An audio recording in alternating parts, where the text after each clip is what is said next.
Saan nagtagal century gusto Naay mo? naay viral video guys ba na parting Surigao nga magbisaya lang tayo no kasi Bisaya may yung gamit nila doon. Magbinisaya lang ta kaya ang ginagamit nila doon Bisaya na dili man kasabot ang mga taga Luzon no iba mga Kapampangan no. Ini akong video para rin sa mga Bisaya no? Sa mga Bisaya Cebuano kasabot og Bisaya.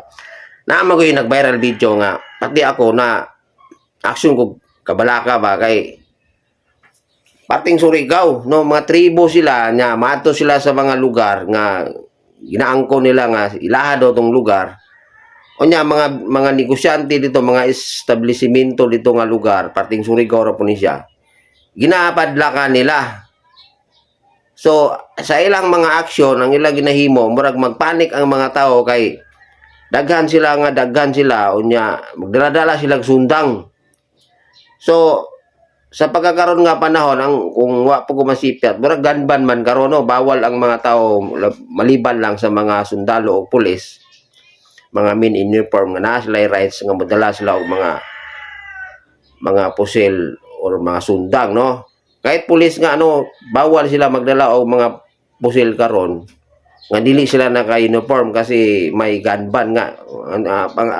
may gunban nga yata ngayon eh.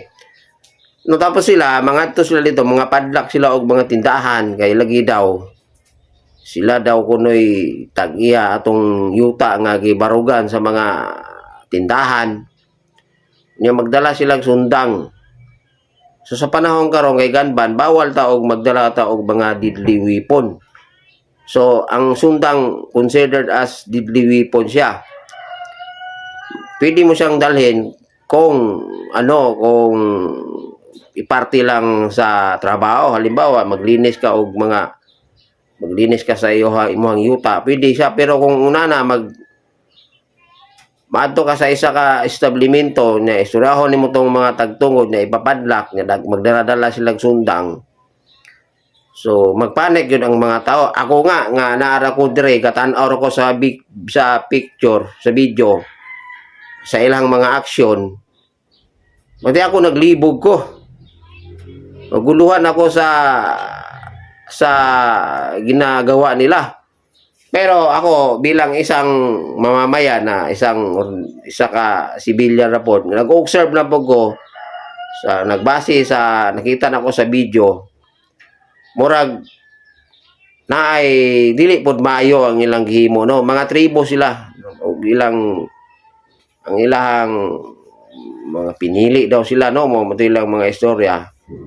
Pati ako na action ko naglibog ko pero maay mali no dili pod tama pod ang ilang pamaagi no parang nakita na ko murag obstruction of justice kay pati ang atong mga kapulisan ang ilang mga opisyales sa ilang lungsod wala man nila ginasunod no nagasupak man sila ang naay mga pulis nag checkpoint siyempre sitahon jud sila kay ngano man may mga dala silang deadly weapon sama sa itak. So, bilang pulis, magisita jud sila.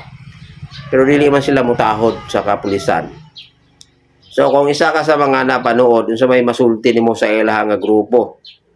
No, katong si Dato, adlaw daw, naa daw to'y kapangyarihan daw nga mudikta sa hangin o hangin apoy o kung sa-unsa patong giminson atong babae. Unya, naapogoy napansin sila nga ang ilang mga sundang nakakuha ng pula unya naman sila yung mga kulintas nga murag mga anting-anting mo siguro to kung wa pa ko masipyat no murag anting-anting siguro to manang aksyon po tagabalaka ba nga unsa na muning pangitabo no la parte na sa Surigao no nga magpanik jud ang mga tawo no kisa magoy magdahom nga magnegosyo kadya nya bigla na sila musulpot sa imong tindahan na-declare na nga ilang ipasara ang imong tindahan kay lagi daw wala mo kabayad una na may style no mga short video ram ko daw akong nakita pod pero viral siya karon no pati ang ilang mayor dito sa Surigao murag nagpanik na pod sa ilang ginahimo pati kapulisan no muna nga murag usa man to sila pasabta daw wa ko kasabot sa ilang mga tumong. Well, ang mayroon silang sinasabi na kalinaw ang ilang gusto. Pero sa ilang mga aksyon, wala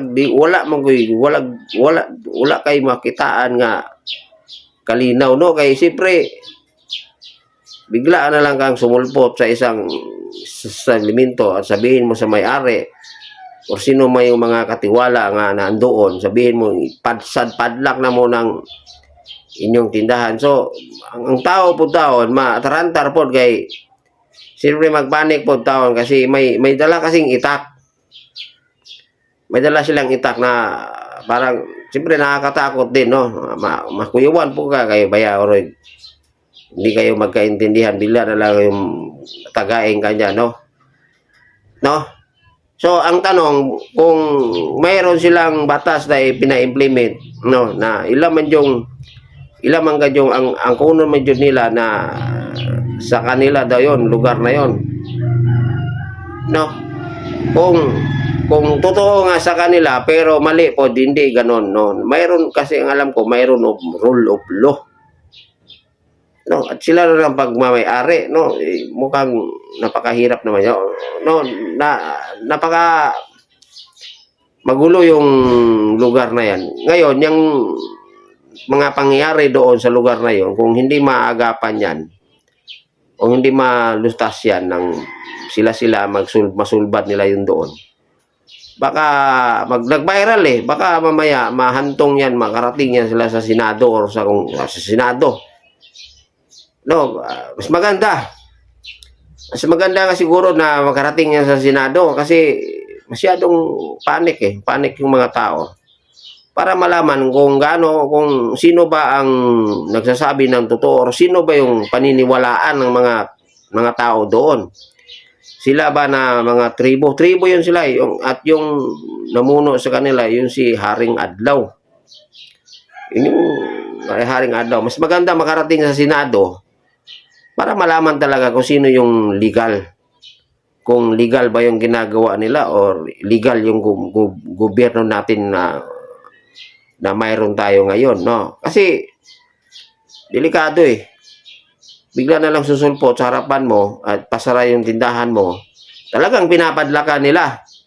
Tapos lalagyan ng tarpaulin at kung anong lagay nila doon sa... Kasi pati yung kaibigan ko kahapon pumunta rito na naikwento niya sa akin. Ganun nga daw. Kaya tininan ko sa social media, nakita ko ito ngayon sinasabi niya. Kasi yung kaibigan ko taga Surigao, malapit din sa kanila. So, sa tingin ko mayroong obstruction yata yung ginagawa nila kasi lumalabas na parang harassment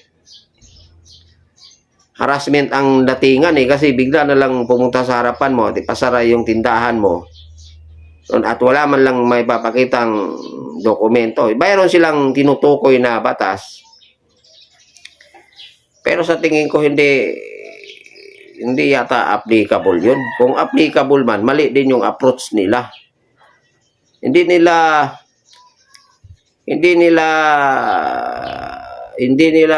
nirerespeto yung mga kapulisan. No, ganun ang nangyayari kasi pag sinisita sila ng pulis, no. Siyempre, unang-una nagdadala sila ng itak. Siyempre, magpapanik talaga yung pulis, no? Bawal talaga tayo magdala-dala ngayon ng itak. Maliban na lang kung pupunta ka sa bukid o di kaya gagamitin mo sa yung trabaho, no? Bawa, magkatay kayo ng karne dyan. O, siyempre, magkailangan mo ng itak. No? Pero sa ganong paraan, na bigla na lang kayong susulpot, tapos di-declare nyo na isasara nyo yung isang tindahan, tapos may dala kayong itak. Tapos hindi lang isa, dalawa, marami pa sila. So grupo, tribo to guys, no? So sana maagapan nyo. Kung ano man yung gusto nyo mangyari na mga tribo, ayusin nyo, dumaan kayo sa tamang paraan.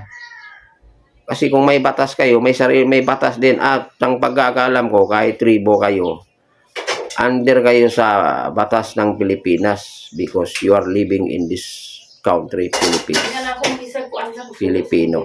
Yun lang.